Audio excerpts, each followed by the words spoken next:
happened in Russia, as the country has now made a massive announcement. President Vladimir Putin has claimed that the first COVID-19 vaccine is ready for use. If this claim turns out to be true, Russia could be declared the pioneer in the coronavirus vaccine race, as it would become the first country in the world to register the highly anticipated vaccine against the coronavirus.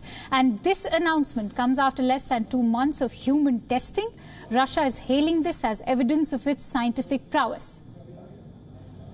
Насколько мне известно, сегодня утром впервые в мире зарегистрирована вакцина против новой коронавирусной инфекции. Я в этой связи хочу попросить министра здравоохранения Мурашко Михаила Альбертовича проинформировать нас поподробнее, хотя знаю, что она работает достаточно эффективно, формирует иммунитет устойчивый и, повторяю, прошла все необходимые проверки.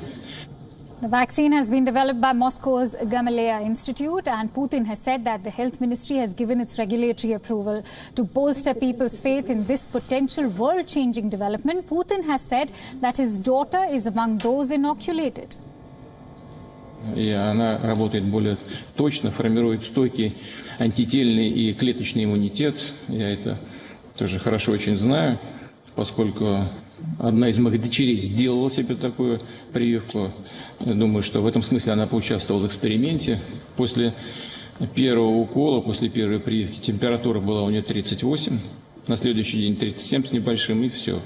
После второго укола, второй прививки тоже температура немного поднялась, ну и все, сошло потом на нет. Чувствует себя хорошо, и титры высокие. Russia says that industrial production of the vaccine will start in September. Mass vaccination is expected in October. Gamaleya's vaccine is a so-called viral vector vaccine, which means that it uses another virus to carry the DNA, encoding the necessary immune response into the cells. The Russians have cheekily dubbed the vaccine Sputnik in October 1957 with a single shot. The then Soviet Union not only launched the first artificial satellite, but also officially inaugurated a space race with the US. The satellite Sputnik's launch had come as a surprise and not a pleasant one to the Americans, as it marked Russia's victory. With the Sputnik vaccine, it appears that Russia once again wants to etch its name in history books as the winner of the vaccine race. The World Health Organization last week urged Russia to follow established guidelines and go through all the stages necessary to develop a safe vaccine. According to reports, WHO spokesman has said that the WHO is in close contact with Russian health authorities, and discussions are currently underway regarding the possible WHO pre-qualification of the vaccine. But he also added that pre-qualification of any vaccine includes the rigorous review and assessment of all data. The head of the Russian Direct Investment Fund, which finances the vaccine project, said phase 3 trials would start on Wednesday. Industrial production was expected from September, and that 20 countries had pre-ordered more than 1 billion doses. The speed at which Russia is moving to roll out its vaccine highlights its determination to win the global race for an effective product. But at the same time, it has also raised concerns about the safety and efficacy of this vaccine. Let's quickly get in a sense of perspective on these latest developments, and for that I'm joined in by Professor Amos Panett, who is a virologist at the Hebrew University of Jerusalem.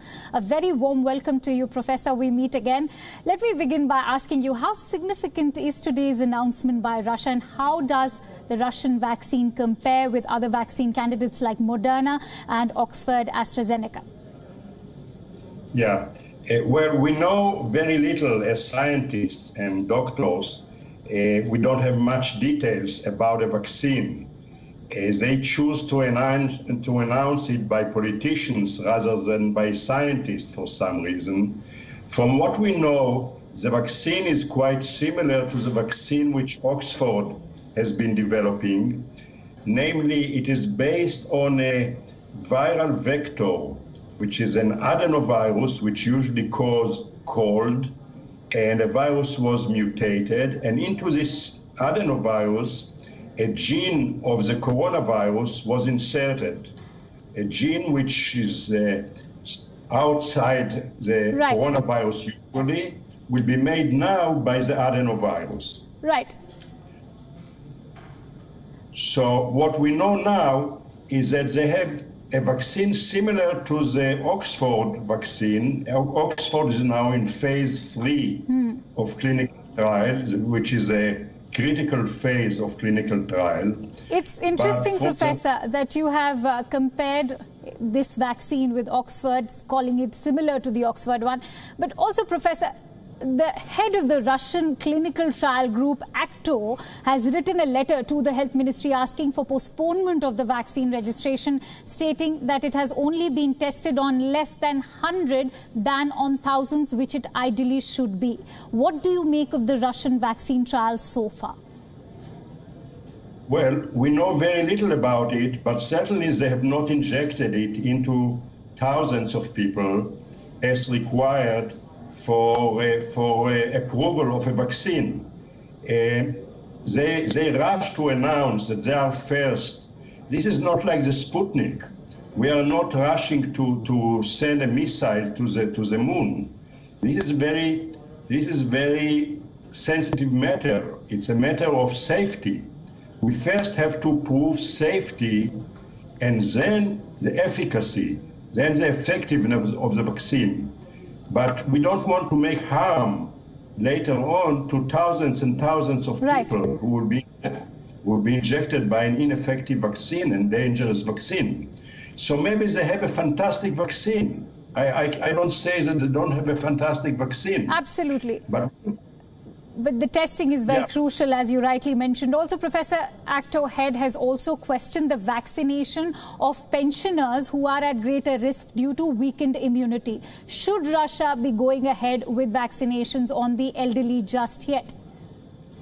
No, because usually you go with a vaccine and you test it on young people, like it has been done in England and the United States, and even in India, I believe. Right. But you don't go and inject old people with all kind of problems, which are related to the disease, and you don't inject them with an experimental vaccine. Right. Professor, last but not the least, several reports have indicated that COVID-19 is the pandemic, with 160 potential vaccines being studied, the largest number of vaccine candidates. Why are there so many candidates in this race, and why is it important to have so many vaccine candidates against COVID-19? Well, we have 160 companies developing vaccines, but in fact there are about 2 different approaches to develop the vaccine, not 160 different approaches to develop the vaccine. So there are limited number of approaches for the development, and most companies are doing the same type of research. And it's good because there are small changes between one company to the next, and one company will have a better facility to produce the vaccine later. One company may be the first to develop it, but they would not have a facility to make it in the millions. So there will be a lot of repetition, but it's good because we are during emergency situation. Absolutely, Professor. We'll have to wait and watch which vaccine candidate actually makes it to the finishing line and comes up with an effective one, rather. Thank you so much, Professor. It's been a pleasure speaking to you yet again. Okay. Thank you very much. And with that, we shift our attention over to Pakistan.